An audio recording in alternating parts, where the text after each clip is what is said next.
All right. Welcome in, everybody. It is the Rant. I am Pugs Moran. We do this every day, Monday through Friday, around about 2 p.m. Today was supposed to be 2 p.m., but I had other things come up. Hey, Ross. Ross is here. No, I canceled the other show. I canceled. I scheduled a show for 2 o'clock, and then I drove into the studio like I normally would. And then I ended up having to do something. Something came up, got a phone call, ended up having to do something else. So I do apologize. We are going to do a show. Well, otherwise, why would I be here? But that's how it is. You know, got to do other. This show doesn't pay my bill. This show doesn't pay its own bills. So the idea that I've been doing it now for how many years? 4 years, over 4. We're heading into our 5th year. That is not as great an accomplishment as one might think, but we're still here. Hi, Taronda. Taronda's here. Peter's here. KB's here. Al's here. Ross, we already said hi to Ross. Come on, everybody else, get in the chat room. All right, what are we going to talk about today? Got a bunch of things I want to get into, but we don't have a whole lot of time. Know why? Because I had to blow off the first hour. That sucks. Tomorrow, I promise a full show. Although take that with a grain of salt, because I remember on Thursday at the end of the show going, I promise I'm doing a show tomorrow, which was Friday, a day I did not do a show. Like I said, you know, if I was contracted to do this, I had health insurance, maybe I'd be able to be more consistent, but things come up. So please forgive me, but we are here now. Hold on, I need to clear my throat if you can't tell.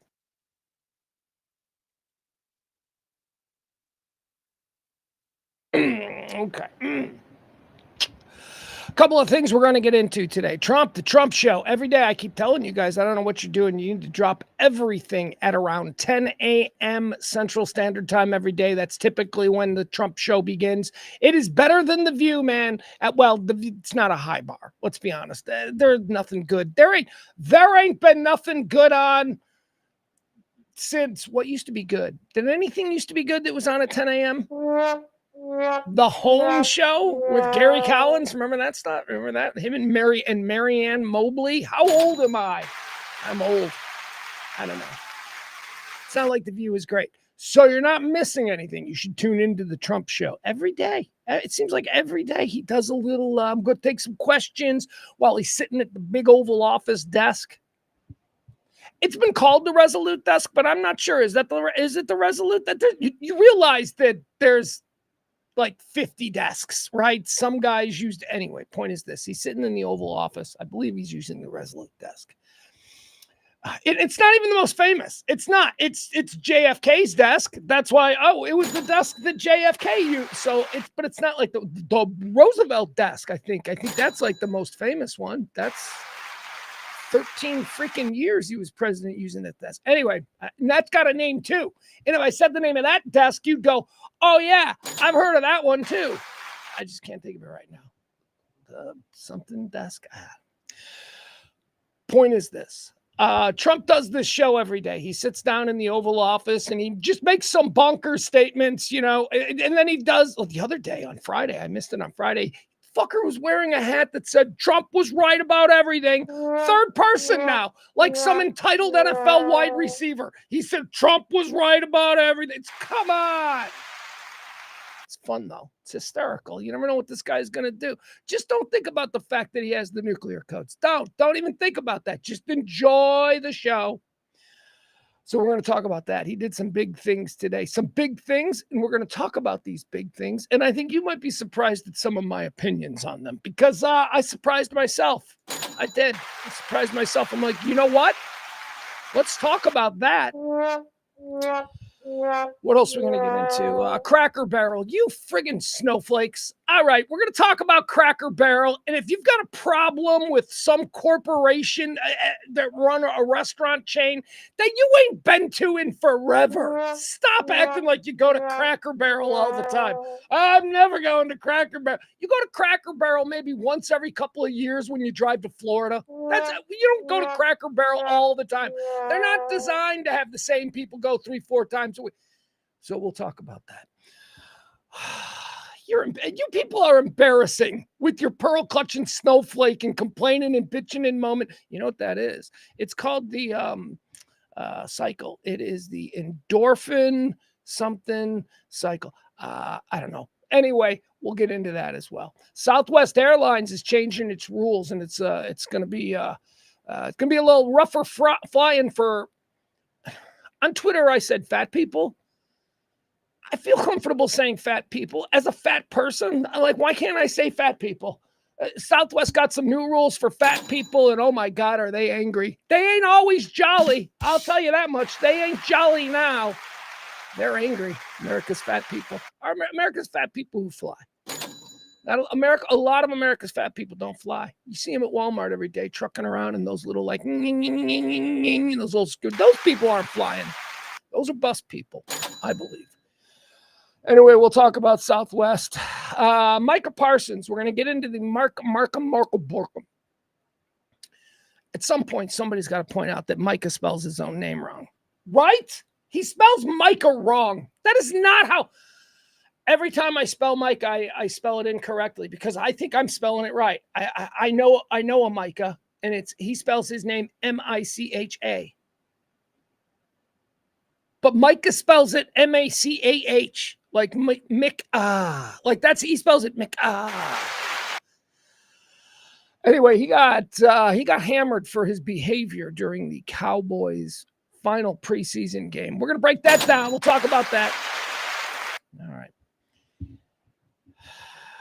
What else are we going to do? There's a bunch of other things, too, that I wanted to talk about. Let me see. These ones we may not get to, but we may not get to breaking down the Rampage Jackson son story. Oh, my God, you guys. I don't know if we won't get to this one because we won't have time, or if I just won't get to the incident involving former UFC champion Rampage Jackson's son over the weekend. There was an incident, and it's on video, and we could watch the video. I don't know if I'm not going to get to it because we don't have time, or if I'm not going to get to it because, oh my God, the fight that me and my son got into yesterday over this stupid news story. I just don't even want to go there, but if we have time, I'll break it down. Also, a poll, best sex positions for burning calories. I don't give a shit about this story, but hey, sex sells. You people might be interested in it. All right, so maybe we'll do that one as well.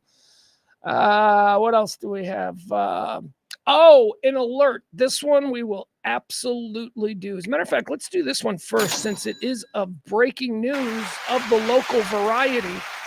Okay. I don't even know if this is true. I just know this is a video that was circulating, and it was circulating last night. And I don't know what it's like to be. I mean, obviously, I don't know what it's like to be a girl. If I'm being honest, okay? I'm a boy. If I'm being honest, it seems a lot easier to be a girl. Oh my God, it really does. But that's just from my perspective. And I know women are like, yeah, men, you have it also. No, we don't. All right, I know the joke is there. If it's if we're outside, we can pee in the snow. And women have a hard. That ain't something that separates us. Women get doors open for them. Women, is it all you think I can do is cook and clean? Well, no. But if that's all you want to do, that's a pretty good lot in life. If that's all you want to do, it's acceptable. That ain't acceptable for a dude. For a dude to be like, I just want to stay home with the kids and watch TV and vacuum. And that would be awesome. Used to get into this argument with my late partner, Kelly. She'd be like, yeah, try it for a week. I'm like, okay. And then while I'm doing that, why don't you take on some dude's job, like some road crew worker or something? Do that for a week. And then tell me if it's harder. And no one's saying it's easy. That's the thing. She used to be like, you disrespect all the moms out there. I'm like, nobody is saying it's easy, but there are levels to hard shit. That's all I'm saying. So anyway, we're going to talk about, what were we talking about? Oh yeah, there is a dude harassing women in Dallas. And I've got a video of a local Dallas girl. You know she's a local Dallas girl because she's pretty. There are no ugly girls here in Dallas. There's just not. They're all attractive. So she's a local Dallas girl, and she's kind of talking into her camera about something that just happened to her, and then it blew up, and a whole bunch of other girls are like, that happened to me too. So we'll get into that now, right? Yeah, I want to do that now. All right, hold on. Let me fix my drink. And by drink, I mean almost at this point, week-old half bottle of Ozarka that I can pour over my ice into my ice water. This is really Ozarka. Ozarka is a name brand water, right? Because the water game, it's like, some of them have like fancy names like Evian. I haven't had a bottle of Evian in 20 years. You know why? Because Kroger makes just generic Kroger water that you buy. So does Walmart. Why are you still buying name brand water? You realize it's water. Before I give you the warning, the alert about what's happening in Dallas to our fine-looking women as they walk down the streets, I wanted to mention one thing. I found out something about my son. Two things. First, do you know that he asked me over the weekend? He said, "Can you drink tap water?" Like he didn't know. He didn't know you could drink tap water. Like he thought it was okay for what? Can you even drink tap water? He said. I go, "What do you mean? You don't think it's potable? You don't think you can drink the water that comes out? What is wrong with you and your entire generation?" All right, that was the first thing, and that bugged me a little. But this one, I went nuts, and it's now my joke on him because he gets really upset. And let me just say, and this is why this is so weird to me, my kid gets incredibly good grades. Like, I don't know where these grades come from. There was a period of time not too long ago where he had never gotten a B. It was just straight A's and everything. Well, you're going to be now, but that's okay. He's smart. He's in AP classes. He's in all these He's rated in the top 10 of his class currently. All right. That's pretty good. And by the way, he don't go to some small school he goes to a high school that in like 2005 and 2019 had the largest graduating class of seniors in the country. Okay. So he goes to one of these big, giant, mammoth, all-American modern high schools. And he's really smart. So you can imagine how nuts I went when we were watching preseason football on Friday and we're flipping through some different games and something about the Colts comes up and he turns to me and he goes, "Hey, what state is Indianapolis in?" I almost shit the bed. I'm like, wait a second, dude. You're asking me what state Indianapolis is in. You're asking me what state Indianapolis is in. And then he started to laugh and he's giving me this look like he's half smiling, like he's trying to confuse me. Like I can't tell if he's serious or not. He was serious. He really didn't know where Indianapolis was. And then I said, "Dude, it's in Indiana." And he goes, just without missing a beat, he goes, "That's what I thought." I'm like, what? So this started a whole thing. Again, he gets really good grades. This started a whole thing where I'm like, you don't know where anything is, do you? So I just start throwing out all of these Billings. Where is Billings in the United States? I don't know. Albany. Where is Albany in the United? I don't know. I don't know geography. I know world geography. And I go, "Yeah, where's Prague?" And he goes, "Cut it out." I'm like, "You don't know geography." It's very upsetting. I mean, we all have holes, right? I guess he had the Cleveland Browns depth chart memorized over the weekend, but he doesn't know where freaking Albany, New York is. He doesn't know. All right, so let's talk about what's going on here in Dallas. I want to play you this video because it's shocking, and I think that if we are men, I'm barely a man. I mean, I was born a male, but man, that the jury's still out. We'll have to wait. But if you are a man and you've got a woman in your life and this woman walks around looking all hot in the uptown area of Dallas, I want you to pay attention to this next story. I want you to pay attention to this TikTok girl. Is she TikTok or is she X? I don't know. It looks like this is, TikTok. All right, here we go. Pay attention. Breaking news out of North Texas.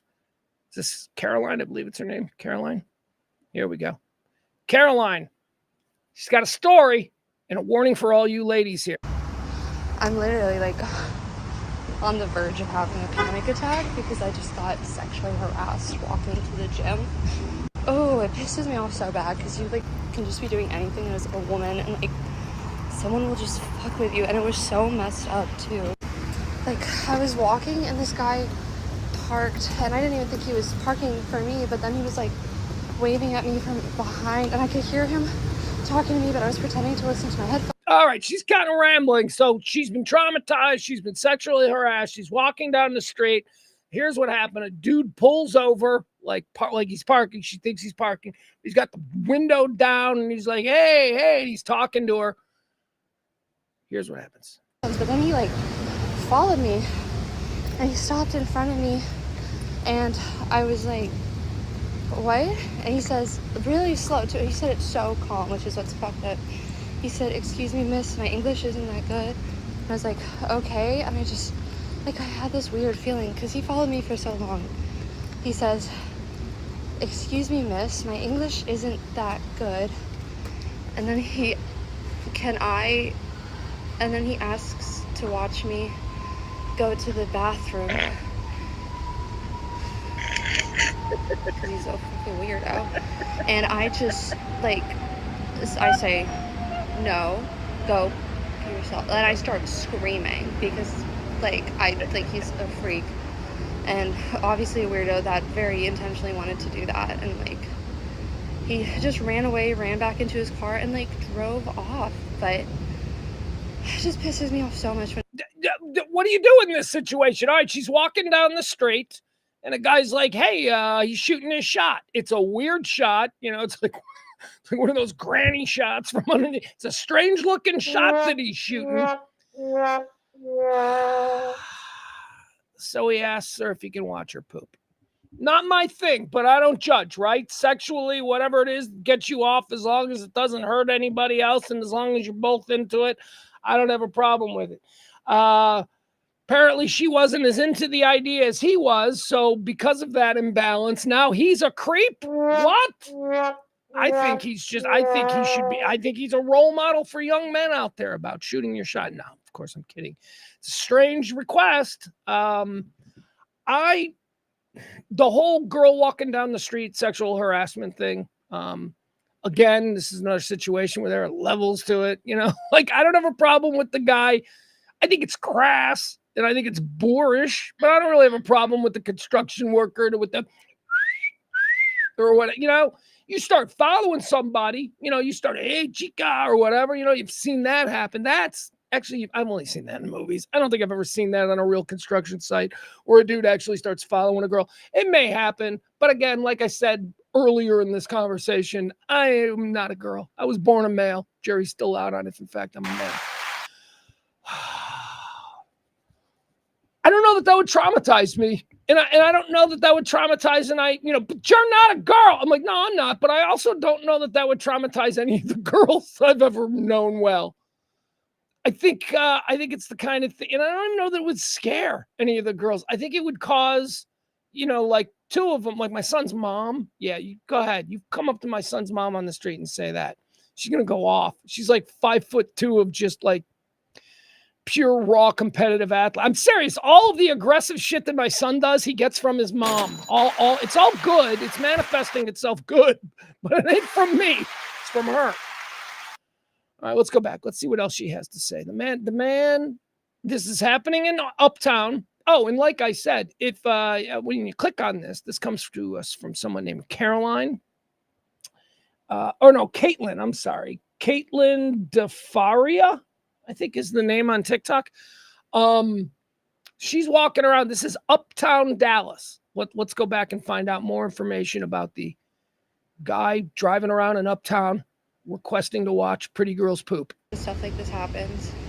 And what else is fucked up is that I literally scream at him at the top of my lungs. Like, obviously I don't know this person. And then there's literally two separate people that walk by, and each of them, a man and a woman with her dog separately, ignore me afterwards, even though I'm clearly shook up and he's just run away.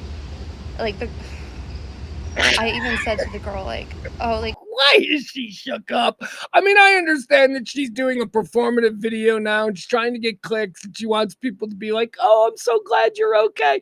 She was never in any danger. That's just a weird guy. That's a weird guy. Yes. I don't know what to tell you about him. What do you mean he's not in danger? Well, look, okay.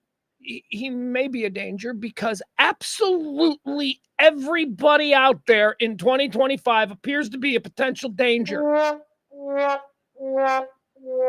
He ran away. It's broad daylight. Was he recording? Like, is this a bit? I'm going to start a YouTube channel where I ask chicks if I can watch them poop. I mean, is he doing that? But a bunch of other women commented saying that, yes, they too were asked by this very same man if they could, if you could watch him poop. It's not me. Like, that guy was weird, and she, like, is no headphones, just looking down at her phone, obviously trying to ignore me, and I'm like, wow. It's a good thing nothing worse happened, because, like, this is not the first time that someone has been weird to me in public. Like, he wasn't particularly violent, but, like... Well, what's weird? Why are we outlawing weird? What is weird to her in public? She seems like very judgmental. She seems like, that's weird. You're weird. What is weird to her? May not be. Now, I think we can all agree. Let's set the baseline. Being asked in public if some stranger can watch you poop is weird by me and her accounts. So there we go. We've got a baseline. Anytime like this has happened, there's never there's never anyone to help. I'm fine. I'm just a little pissed off that someone tried to like mess with me like that. So I'm gonna go work out now. He wanted to watch you mess with him, sort of. I don't know. But I just wanted to talk about this. Can I watch you work out? Just going to work out. Can I watch you work out? Can I watch you poop after you work out? That'd be so hot. All the emotions and like everything. Your sweaty butt slipping off the toilet seat. Are still fresh. All right, we're done with that. There you go. If you do have a woman you love who walks around all hot in the uptown area of Dallas, let her know there's money to be made. If she's, well, let's open a negotiation, weirdo. How much? Where do you want what? How much for you to poop in front of a stranger at that stranger's request? Let's figure that out. Let's figure that out for me. All right, given my current state of things, I think you'd be surprised or wouldn't be surprised to learn that the number is not all that high. However, how low is the number? Now, first couple of things that I would have to consider, this is probably going to be an illegal act. So I am incurring some risk if I'm going to just like poop. Do we want to find a public bathroom and then he'll go in the stall with? I ain't doing that. All right, never mind. That ain't happening. That's how, I ain't doing. That's how you get arrested and then have to sign up for like a sex registry. All right, so I'm not going to his house. He's not coming to my house. I'm not going into a public toilet with him, no. So where are we doing this? I'm like, all right, we'll do it real quick. We'll dodge down this alley right now and I'll poop in this bucket for you. How much would that cost? All right, let's see. I'd say, how much money can he have? See, that's the other thing. Don't waste time negotiating if this guy is driving around in a piece of shit car asking chicks to poop in a bucket while he watches. I got to figure out, like, what does he got? Like, what can he get? I might start it at, I'd be like, $200. I go, you want to watch me poop? $200. $200, I'll poop for you. Cash. Before I poop, too, because, quite frankly, I don't know if I can work one out, and there might be some injuries incurred. All right. Let's not worry about that. But if you do have hot chicks that are in your, protectorate zone and they're walking around looking all cute there in uptown, you better let them know that there's, as I said, there's money to be made. There's money to be made if they're down for a little poop fun. Problem is not many women are. All right, let's get back to the big news of the day. The Trump show was very funny today. Trump signed a couple of executive orders. He got rid of cashless bail. Well, he didn't get rid of cashless bail. So do we understand what cashless bail is? I think it's a terrible idea, right? Hi, progressive, moderate, somewhere in the middle. I lean left on social issues, but pretty much in the middle with everything else. That's me. I think cashless bail is fucking crazy. That is a crazy idea. So you're telling me that this dude just did a violent crime and we're just going to let him walk out of prison on a promise that he's going to show up? Nobody has to put something of value up to ensure his return or to ensure that, that's what bail is. Bail is saying, look, you don't have to stay in prison, but your family house or, whatever, you go to I don't know how it works. I've never been arrested. I'm not a criminal, but you know what I mean? The idea of cashless bail has always been a terrible idea. And the argument for it is these people are being persecuted and they don't have money. And I'm like, okay, that might be the case. And isn't that terrible? But there's also here's who gets the benefit of this. Really bad criminals. And if you're running around thinking that there aren't really bad criminals doing really bad criminal stuff and that everybody is just being, unlawfully targeted by police, you're nuts. You're crazy. And the idea of cashless bail for everybody is crazy. So Trump, what he did today was he signed an executive order that says that no more federal funds will go to cities or towns or governments or whatever states that offer cashless bail. Okay, so that's the first one. He's going to strangulate the federal funds for jurisdictions offering cashless bail. Sign that executive order. There we go, away. And again, I'm not horrified by that. Not horrified by that. All right, the second one, a little more concerning. The second executive order is a little more concerning for a First Amendment guy like me. I know all you people think the Second Amendment is the most important, but no, you wouldn't be able to say that the Second Amendment is most important if you didn't have a First Amendment. So I rest my case. First Amendment is the most important one. So the second executive order has to do with flag burning. And now this is basically settled law, although didn't we think that abortion and Roe versus Wade was settled law? I guess there is no such thing as settled law. The Supreme Court years ago said that flag burning was not a crime because the burning of the flag is speaking truth to power, which falls under the First Amendment of the United States, the ability to tell your government that you are dissatisfied. That was the decision years and years ago, and I like that decision. I do not like half of these people who are out there burning flag. Like you see it now, you see them burning flags with, they're waving the Palestinian flag and, they're burning the American flag and the Israeli flag. And I don't talk too much about that situation because you know what? Boring. And you can hear conversation about that anywhere else. But we have been seeing a lot of the burning of the flag. I think it's fine. I completely think it's fine. And I know that you people out there might be going, aren't you the guy that doesn't let his kid wear the American flag on 4th of July? Yeah, I am. Because the respect for the American flag is a symbolic respect that I think it's our duty as citizens, as proud citizens of this country, to sort of go with. Okay? So when I don't want my kid wearing a American flag t-shirt and he's chugging sodas and he's sweating in it, I think that's disrespectful because all he's really doing is he's turning this symbol of American greatness into a fashion statement, which is fucking bullshit. All right. People died for that shit. Hot chicks look great in American flag bikinis, but you know what? A little bit troubling. The important word that I said there was symbolic. It is symbolic. When you start talking about putting citizens in jail, we're no longer talking about symbolism. We are talking about ruining somebody's life because he burnt a piece of cloth that has a certain sort of colors and orders of stripes. That's it. Any other piece of cloth? No. This, it's got to be illegal. So I've always been like, no, man, you can't do that. You can't throw people in jail who are exercising their First Amendment right to say, I don't agree with my government. But today, Trump signed an executive order. He cited a bit of a loophole that I went, this fucker. God, that kind of makes sense. Trump signed an executive order today that would, if convicted, lead to a mandatory 1 solid year in jail. That's right. Your college kid, he's out there. He's gonna protest for Hamas or whatever the hell that shit's about. I don't know. We haven't really seen much of that as kids go back to school. Maybe that's coming in the next few weeks. Your kid's going to be out there. He's going to, he's going to light an American flag because there's some chick he's trying to bang, and that's like something that she's into. So he's going to burn the flag. Your kid's going to jail for a year now. Executive order. No muss, no fuss. Well, if he's convicted. I imagine there'll probably be video.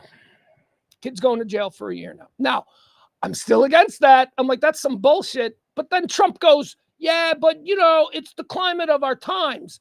There's a lot of people that might be real uncomfortable with that. And if we continue seeing flags being burned so publicly, they're going to be proud, patriotic Americans who start a riot. And I'm like, fuck, you're using your own people's bad behavior to get shit done.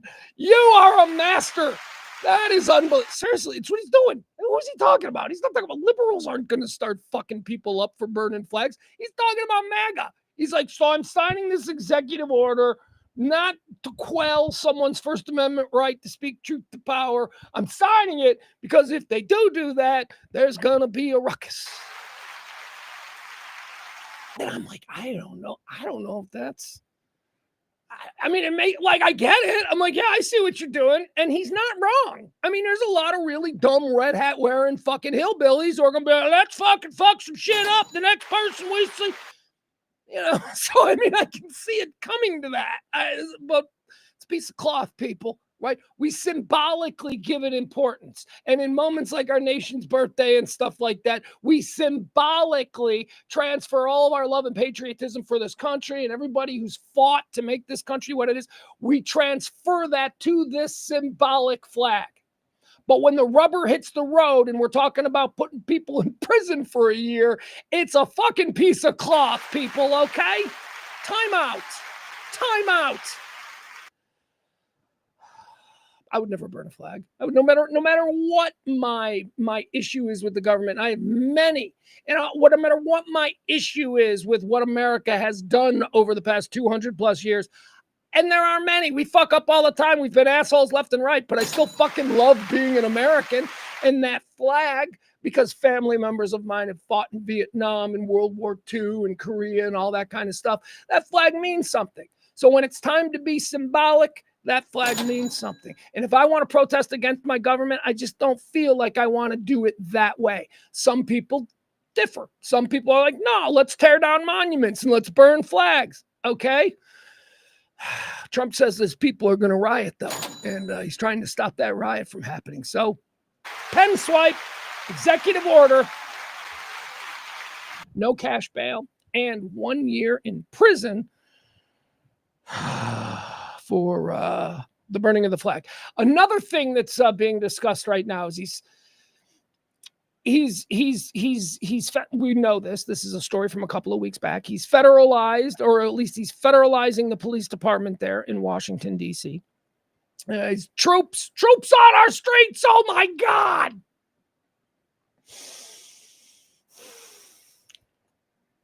Couple of things about that. I don't think it's very problematic at all. And I actually think it makes sense to federalize Washington, D.C. entirely. Why do they have a mayor? They should have the president of the United States, the leader of the government. Every time he comes in, he should appoint a minister of the District of Columbia or something. And there can be like some kind of suburban council system. Now, why they ever decided to pretend that D.C. was a city like Boston or Philadelphia or New York or Chicago or Dallas, I don't know. I don't know why they decided it was let's give them their autonomy. Here's the problem with DC and their autonomy. They answer to nobody. Every other city, Boston, New York, all the ones that I mentioned are located within a state that has an executive. There is a governor who can check the mayors of every big city from doing fucking insane things. Washington, D.C. doesn't have that. So they elect crackheads like Marion Barry. And then they shouldn't be a traditional city the way the other cities are, because there's no accountability to a higher executive. That has always been my feeling. It should be run by the government. That should be a government-run city. But it's not. And I don't know why that changed. I don't know why they decided to do that. I do think it has to do with Granting the people a place, let them feel special, give them autonomy. They are DC. No, it's cool. They don't have to be like, we feel about being from Chicago or Boston or San Francisco. They're from the nation's capital. They live in fucking modern Rome. Why do they need, this is our DC bus service and our DC school? No, let the federal government sort of micromanage that shit. Every president should appoint a minister of DC. Problem solved. So no, I don't have a problem with the federalization of DC. Now ask me if I have a problem with the federalization of any other American city that resides in a state that is governed by an executive. Yes, I do. They are different. These are different situations. I believe in states' rights. That was one of the things I used to have in common with all my conservative friends. Not anymore. They are so unprincipled. They have completely moved off everything that we used to disagree about. I'm still a states' rights guy. I don't think that the federal government, except in situations of extreme emergency, should be directing troops into states or cities that have governors, that have completely different communities. Again, unless it's an emergency situation. So now let's talk about that, because I was given that a thought, because the big talk is sending troops into Chicago. I don't know why Chicago would be the next one. Oh yeah, I do, because Obama. That's right. It's the city of Michelle and Barack Obama. So it has to be projected as the fucking worst. Even though there haven't been statistics in 15 years that put Chicago in the top 10 most dangerous cities in America, but that doesn't matter. Again, it's political. It's about painting the city of Barack and Michelle Obama as being less than. You want to send troops? Again, let us look at the FBI's own list of the most dangerous cities in America. That would be St. Louis, but that's a red state. So now you got to fuck with a red state governor. You could do Little Rock. That's another red state. You don't want to fucking mess with Sarah Huckabee. She's your girl. Memphis, another red state. You don't want to do it there. Those are the kill capitals. Detroit. Detroit is up there as well. Detroit is one. That's a blue state. Why isn't he going into Detroit? Well, probably because he feels bad because he sent a bunch of goons to kidnap Jennifer Granholm, and that didn't work out. And now he's got to be on his best behavior when it comes to Detroit. And Kid Rock. Kid Rock's there. He doesn't want to hurt Kid. Kid's been a loyal soldier for Trump, so Michigan's still good. Plus, there's a lot of crazy fucking Trumpers in Michigan. A lot of crazy, like Ted Nugent types. You know what I mean? They're all over Michigan. So Chicago. So Trump's like, yeah, let's send them into Chicago. Now, send them in. Sending troops in to major American cities. Let's watch the slow creep of this whole thing, okay? Because it started a few months back in Los Angeles. Remember that? Sending the troops into Los Angeles. And there was that seemed like, there seemed like a reason. Like, okay, that might be a justifiable reason. Now the state of California was like, there's no justification for this, but whatever. What a reasonable person could sit down, look at it and go, okay, I can see why he's thinking about doing it. And then you get to the question of, should he have done it? I don't know. That's where we, go our separate ways. But that, again, an example of the slow creep of this thing. So there was California. Then came Washington, D.C. Now, again, Washington, D.C. is a completely different animal here because it's not located within a state that answers to an executive. It's not. It is literally the federal government is Morris the cat and DC is a ball of yarn. I mean, they can really just, do that with. So now the troops go into DC, right? But again, big difference between sending them into California and sending them into there. So now the next one is just straight up sending them into cities as law enforcement, not as chaos management, not as a federal authority in the District of Columbia that doesn't have a county police department to lean on, a state police department to lean on. That's the other thing about crime in DC. You realize it's DC Police Department or nothing. Every other big city in America can lean on their state police, their county police, not DC. So again, it's a little different. But now they're talking about cities where, sending troops into Chicago. I was thinking about this weekend because being someone who's from there and someone who's from the South Side and who knows very well what neighborhoods to avoid, my first reaction was, oh, fuck you. Oh, really? Fuck you. Oh, yeah, bring those down. Because I don't think that we necessarily need to be next. But again, Obama and Michelle, they're going to push us to the top. We're next. I don't believe that we should be next. But also I started to think there are let me put it to you this way. Okay, so I was born and raised in Chicago, most notably near and around the South Side. When I will go to a restaurant in downtown Chicago, let's say it's for a weekend, it's a Saturday night, and we're going to go and we're going to get some great food, and we're going to hit a couple of bars, and maybe we'll do some. There are things to do. It's why people love big cities. It's exciting to be in a big city on a Saturday night. But as I say, born and raised, there are things that I do. There are instinctive things that I do, things that I'm doing subliminally without thinking, things that I do because I understand it's a dangerous world. And, we're not going to take this train line at this time because I was raised here and that would just be fucking stupid. It's not a guarantee that something's going to happen, but, we are raising the risk.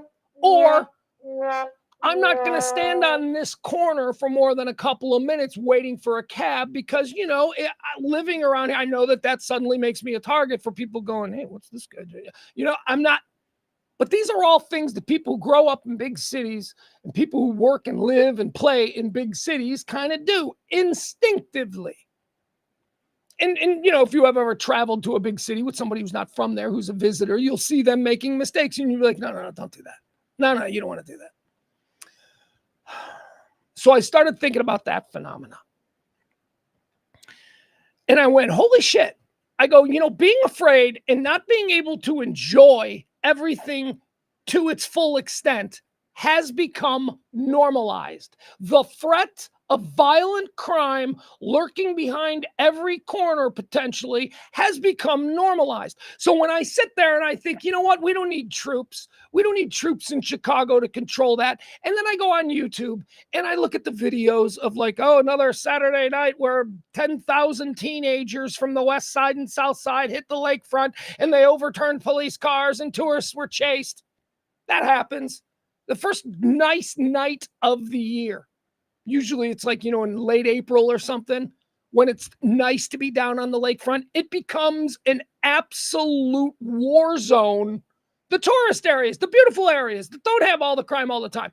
When you see that, you're like, why can't they control that? Why can't they control 5,000 kids just wilding in Millennium Park, which is where they hold Lollapalooza and where Obama made his acceptance speech? Why can't they control thousands of kids? There's no events going on. And it makes me mad. And it happens every year and I watch it. As a matter of fact, there was a time when it made me want to do a live stream of just listening to these police calls because it was madness. We just accept that? Oh, yeah, that happens once a year. Why have we normalized that? Why is that normal? Why do we accept that, there's just going to be some times where criminals are going to carjack you while you're, stopped at a stoplight in a city like Boston or Chicago. So why have we normalized that? And why am I so wired to be against the idea of putting a larger policing presence in these cities? I don't know. I'm still working through that. I'm not saying I'm comfortable. What I'm saying is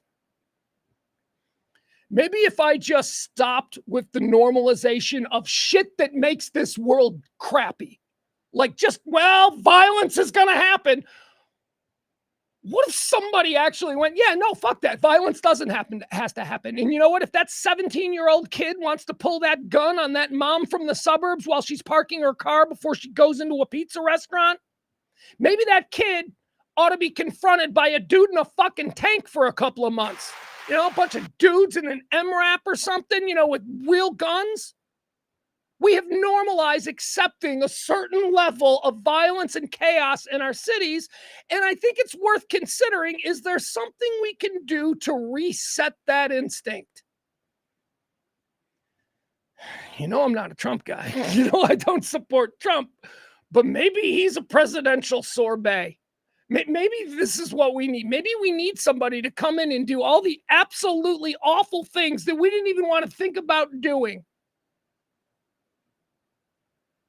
because maybe it'll reset the water level, right? Maybe now, maybe a kid who is growing up will one day be my age and not have these instinctive responses and how to navigate safely the city they grew up, because they know things that other people don't. We don't go to that neighborhood. Why don't I go to that neighborhood? Why is there a neighborhood? I grew up on the south side of Chicago, and I tell people this all the time. There are neighborhoods within walking distance from where I grew up that I have never been in. And we're just like, yeah, you just don't go there. That's that whole swath. We don't go there. Why is that normal? Why is that something that we have come to accept? Now, you can say, the big city liberal policy. No, it's not. It's everything. The Republicans don't give a fuck about the big cities, and Democrats seem to give way too much about the worst people in the big cities. That's the problem. Meanwhile, normal people, workaday folks, we get fucked in both equations when it comes to our big cities. So how do I feel about the concept of bringing troops into some of our big cities and maybe resetting what we expect from our big cities, crime-wise and violence-wise? I don't know, but that's where I am today. I'm working through it. I don't know. I think I might be okay with it. Not forever, but man, I went into this a little bit a couple of weeks back when we were talking about that LA Times article. The LA Times had a headline that screamed, "Troops in our streets is the new normal." And I sort of went on and on about, well, what's the old normal? Well, okay, troops in our streets. I get it. It looks bad. Can you believe we have to have troops in our streets? I mean, it's not optimal. But what's the old normal? And my girlfriend's mom got shot in the head at a stoplight in downtown Los Angeles because she was driving a new Audi. Well. Hey, at least it's not troops in the streets, right? At least it's not that. See how insane that sounds? And Trump says a lot of shit that's fucking insane. We can just write off. But every once in a while, he does these things, and yeah, they seem harsh. And yeah, they seem a bit aggressive. But if you think of him like a presidential sorbet, if you just think, because honestly, that's what he is. None of the rules apply to him. The dude's convicted of like 40 fucking crimes, and he got reelected. This is not the same old. And there's not going to be another one of him. He's special. He's the presidential sorbet. It's not all going to be good, but some of it is going to be acceptable. And some of it are things that I'm like, man, is this maybe what we need? But what about that 17-year-old who gets swept up and he gets sent to prison? Is he innocent? Yeah. How do you know? How do you know he's innocent? Because his mom was on The View crying. Okay. All right. I'm an empathetic, compassionate guy, but man, troops in our streets. Maybe we just need to clean out the streets. Maybe we need to reset the tone. Let them know there's a new boss in town. I don't want them there all the time, but next 6 months, let's run some troops in the streets through the new year. What do you say? I don't go anywhere downtown anyway. I don't know if you've heard this about me, but I happen to flop. I happen to stay in a very nice, well-protected neighborhood, so I ain't worried about all of this, which is why it's kind of absurd that I'm sitting here preaching. But let's move on. All right, let's move on to the other story that I wanted to get into that has really been driving me nuts. I wanted to do this story on Friday. So mad at my people. I've had 3 people since this story came up ask me about what I think of this. I'm like, what do I think of this? I don't. This is not something I think about. What? Well, I don't know, man. I think it kind of sucks. Really? You think this sucks? You're like you're that invested in this. Of course, I'm talking about Cracker Barrel. Cracker Barrel's changing their logo, and some of you fucking weirdos are like, I'm never going to a Cracker. When was the last time you went to a Cracker Barrel, asshole? Come on. This is some company that operates 600 stores. It does $1 billion in fucking money every year. And guess what? Cracker Barrel is changing their logo. They've changed it from, the iconic yellow Cracker Barrel with a dude who now you're all, I see you fucking people. The mascot's name was Uncle Herschel. And he was like on a rocking chair. And I see all of you people trending. Uncle Herschel was trending in the top 10 on Saturday. Uncle fucking Herschel. Ain't none of you people knew that was his name before Friday. You had no idea. And now you're all like, I'm going to miss Uncle Herschel. They never said that was his name. You didn't know that. You read that in the press release where they said we're eliminating Uncle Herschel. Cracker Barrel told you that. And now you're just projecting all of these from my childhood. No. So that's what they did. They had a logo that said Cracker Barrel, and it had an old hillbilly man on a front porch kind of rocking chair, and he's leaning on a Cracker Barrel, an actual Cracker Barrel. By the way, Cracker Barrels are a thing. I always wondered, I'm like, what the fuck is a Cracker Barrel? What? Apparently, back in the olden times when general stores were the Walmarts of your little community, they had a big giant wooden barrel, and it was filled with soda crackers. And the kids would... Fucking these people went through a depression. They fought World War I and World War II, and their big treat was fucking stale crackers from a wood barrel.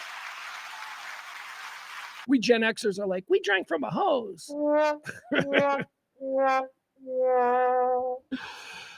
All right, so they dropped the old Herschel and they dropped the rocking chair, and people are going nuts. And not people, let's be honest, MAGA. This is a 100% conservative. They went woke, is what they're saying. They went woke.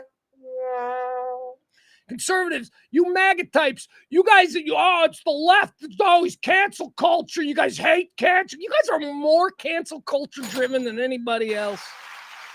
Actually, I don't know if that's true. I think it's pretty even. I think everybody, regardless of what their political ideologies are, they're constantly looking for that endorphin rush that they can get when I'm outraged. And that's exactly what happened with the Cracker Barrel story. You people just manufactured this because it feels good when you're mad. Oh, you get the little, oh, it feels so good. And you're so addicted to it. I want to be mad about something today. And then you tune into like Fox News, and they're like, here's the thing to be mad about today. Cracker Barrel has gone woke. Stop it. You know what they did? They've gone 2025.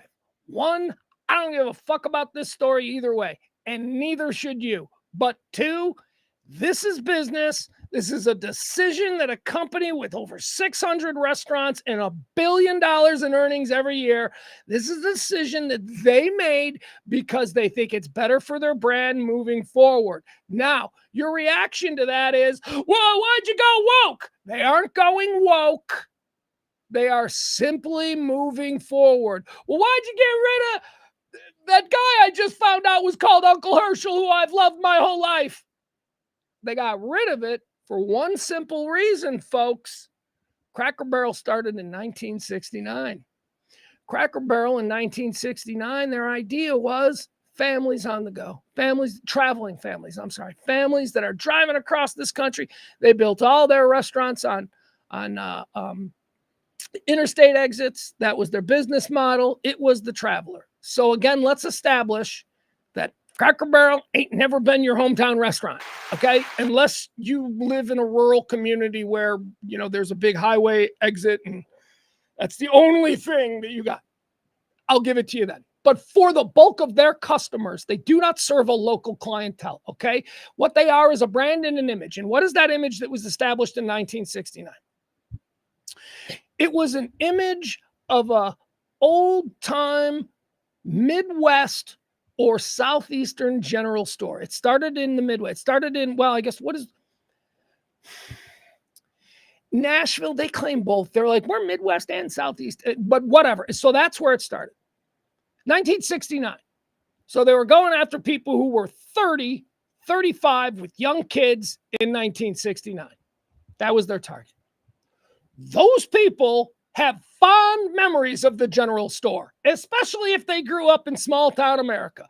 And Uncle Herschel, oh, that reminds me of the general store. So that's what they were doing in 1969. They were trying to sentimentally connect with a client, with a customer, based upon that customer's actual life experience.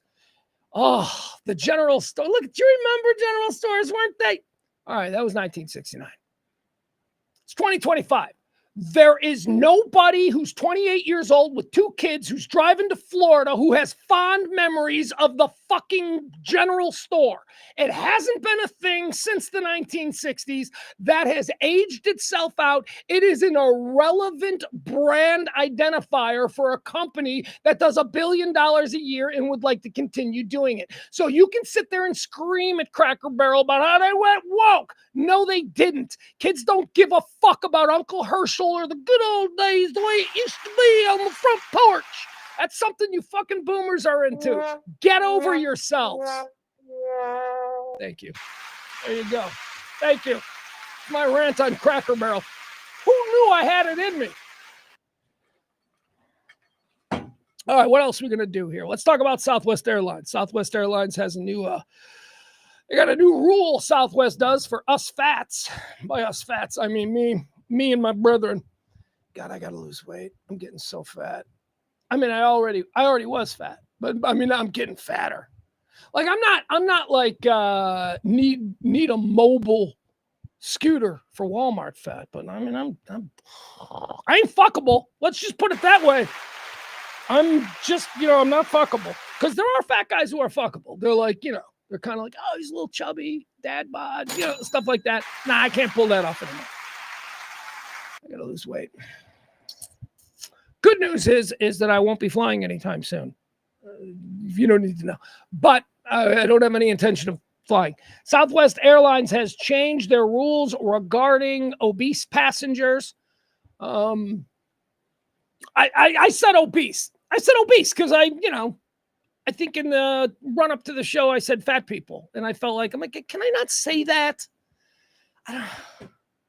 But obese is worse too. I'm not obese. Yeah, you are. There you are. Some like 50% of Americans are obese. Some staggering. But also, let me tell you, obese is like a lot less than you think. Like you think, oh, obese, I'm not 600 pounds. No, obese is like 20 pounds over what you should be or something like that. I don't know. It's scary. I was really close to being obese. I think I might technically be obese now. The last time I went to a doctor, I was like within like 10 pounds of being in the obese category. I was overweight, but I wasn't like, but even like 10 pounds. I'm like, what? I'm like, what do you mean? I go, I'm not obese. I'm like, I wear a 30. This was honestly my answer. I said, I go, I wear a 36 waist. How can I be? He's like, well, you see, obesity is not the same for everybody. It has to do with a combination of height and blah, blah. And he goes on with all this stuff. I'm like, okay, whatever. But if you are a biggin, let's just do that. That's folksy. We all like folksy. We'll call them biggins, okay? If you are a biggin, Southwest has required you to purchase 2 seats, which in and of itself, I imagine, caused quite a stir when it was introduced. I don't remember that being a thing. When I learned that retroactively, I'm like, really? I go, we didn't hear about all the fat people weren't like, I'm sorry, all the biggins weren't like, hey, why are you making us buy 2 seats? Well, because, you need 2 seats because you're a giant person. You're heavy. So what they used to allow you to do is you'd buy 2 seats. But then when the flight was over, if the flight wasn't completely sold out, you could get a refund. You could submit a thing and you would get a refund. And Southwest was great about it. And Their new policy is you can still get a refund, but it's going to be like you got to do it within 90. You know what? Let me just read you the story because I don't want to get it wrong. because I got opinions, and let's make sure that my opinions are concurrent with the actual facts of the change. Southwest tightens refund rules for plus-sized passengers. Wasn't that a nice one? That's a good one. You're plus-sized. You're plus-sized. Man, I'm running out of time. It's already 4 o'clock. Holy shit. Let's see. Plus-size passengers on Southwest Airlines may soon find it harder to get reimbursed for their extra space. The airline long had a policy encouraging customers of size to purchase 2 seats when they book a ticket and then apply for a refund for the second fare after they've traveled. Southwest will still allow customers to apply for the refund, but is restricting the conditions under which it will actually provide reimbursements. So they're still going to offer a refund if you buy 2 seats because you're obese and the flight isn't sold out. If at the end of the flight it wasn't sold out, they will reimburse you for your extra seat. Now, what they've done is they're still going to do that. They're just going to change. Here's what it says. In a statement, the airline said the following 3 conditions now must be met for plus-size passengers to be eligible for the refund. See, there were no conditions before. So here we go. Let's see. Do you get it? This isn't a big story at all. This is really, they're not really changing anything, but people are like, they're being mean to fat people. The flights must depart with at least 1 open seat or with some passengers traveling on space available passes. All right, that's still very generous. Space available. Okay, so there's not a free seat because at the last minute we added a space available. You can still be eligible for the refund. Isn't that nice? It says both seats purchased through Southwest should be purchased in the same fare class, i.e. choice prefer. Well, of course they would be. Aren't they right next to each other? Wait a second. Do I have this wrong? Are they just making heavyset people purchase 2 seats because of their overall weight and how it affects the plane? Not so that there's more room between some. I'm lost. All right. I just realized something. Am I lost? Are they just charging you? I thought they were charging you double so that you could lift the seat divider and have 2 seats and that'd be safer for you and more comfortable for others. Isn't that what we're talking about? Oh, God. All right. And thirdly, the refund request must be made within 90 days of the date of your travel. What are you doing? I know we heavy-set people are like procrastinators and we don't get shit done, but 90 days? That's pretty fair. All right, there you go. Anyway, that's the Southwest story. They're taking a whole bunch of heat. Why are they? They haven't done anything. We just went through it. They did nothing. Excuse me. Oh, my goodness. All right, let's talk now about Micah Parsons. Micah Parsons, the best player on the Dallas Cowboys. It's just true. I mean, he's the best player. You can go through every position group on the Dallas Cowboys and not find another player at a single position who is the best in the NFL at it. Micah Parsons is. Micah Parsons is the best at it. CD's good, but he ain't the best wide receiver. There's a debate. You might think he is, and there's probably a fair debate that can be had there, but, there are a lot of other people. Micah Parsons is the guy. Micah Parsons is a defensive wrecking machine. He's young.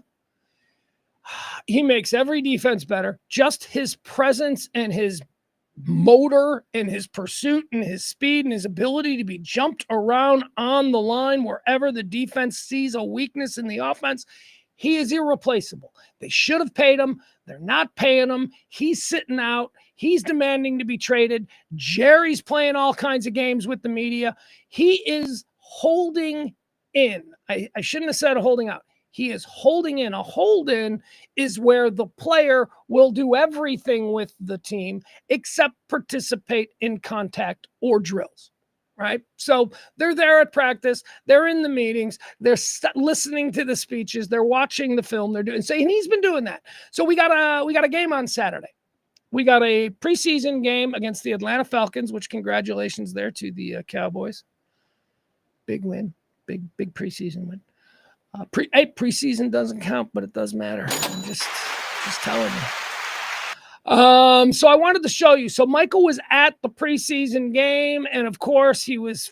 Oh, where is it? Don't need that. Sorry. He was at the preseason game, and he laid down on the massage table. There's a massage table for the team right there on the sidelines. Or do we have a picture of it? Oh, for fuck's sake, I don't have a picture of it. I thought I did. All right, so anyway, I don't have a picture of it. Anyway, here's a picture of Micah. Cool.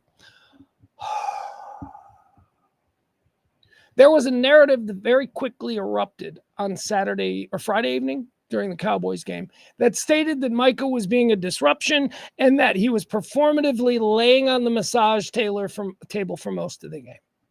And this, of course, caused people who, are upset at the situation to begin to turn against Micah. Well, lazy son of a bitch. Well, maybe if he's going to be a distraction, he just shouldn't be there at all. Right? Like all of that stuff. Because, again, the narrative that was being pushed was that he was doing this intermittently throughout the entire game. Okay? Well, I don't know if that's true or not. Because a number of major, credibility-wise anyway, DFW sports writers, reporters, hosts, sports anchors, in the case of Mike Leslie, who we'll show, they were there and they saw it. And on Friday night, once they saw the narratives of this is Micah being lazy, intentionally being a distraction, and look at him, he's not even into it. Once they saw those narratives going around, they took it upon themselves to sort of set the record straight. Mike Leslie says this. Hold on, I missed that one. Mike Leslie says, in the interest of clarity and fairness, Micah Parsons was not laying on the training table all night. In fact, it was only a relatively short period of the evening. To which Micah responded, I actually appreciate this. This is Micah responding to Mike Leslie. WFAA's Mike Leslie. Micah says, I actually appreciate this. The way media shapes perception and narratives is wild. And if he hadn't said anything, everyone would have just ran with it. I'd never disrespect the guys out there fighting for their lives. Okay, so that's what he says. But I bet you woke up Saturday. Oh, and there's a couple of other guys too. I don't know if they tagged themselves on Mike Leslie. Some writer for some sports guy, I can't think of his name, for the Fort Worth Star, Telegram. And some other. Oh, okay, so there we go. Here are the pictures. All right, so these pictures of Micah laying on the massage table, I don't know when they occurred, and I don't know how long it happened, but they were presented, when I first read it, they were presented in a way that made us think that this is what he did the entire game. He wasn't involved. He wasn't on the sideline. He wasn't backslapping and rah-rahing. Fact of the matter is that he was. And a whole bunch of other sports writers who saw the narrative being shaped online got involved and said, that's not true at all. He wasn't laying on the massage table all night. Stop it.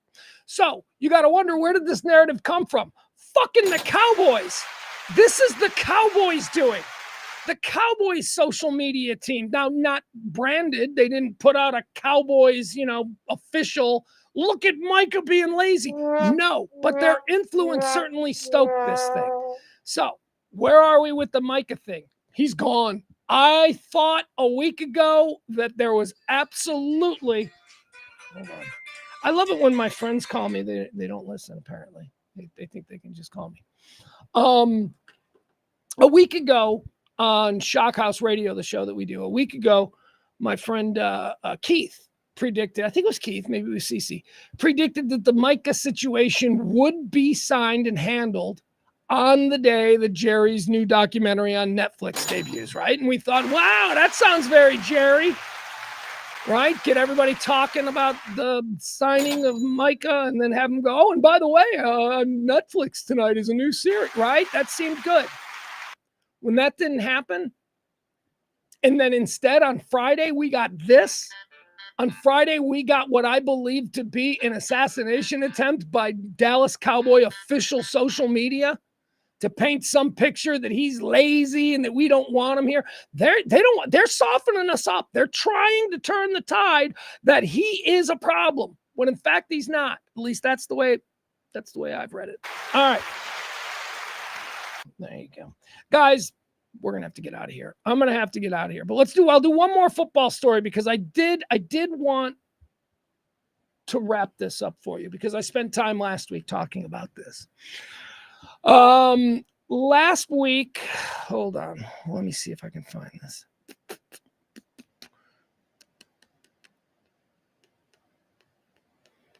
Okay, last week, I believe it was Thursday, I played this for you. Remember I told you about the best story in the NFL this year, which is the Bears backup quarterback, Tyson Bagent, undrafted out of a Division II school, has been on the team for 2 years. Nobody gives any thoughts about him, but he always balls out when he gets in there.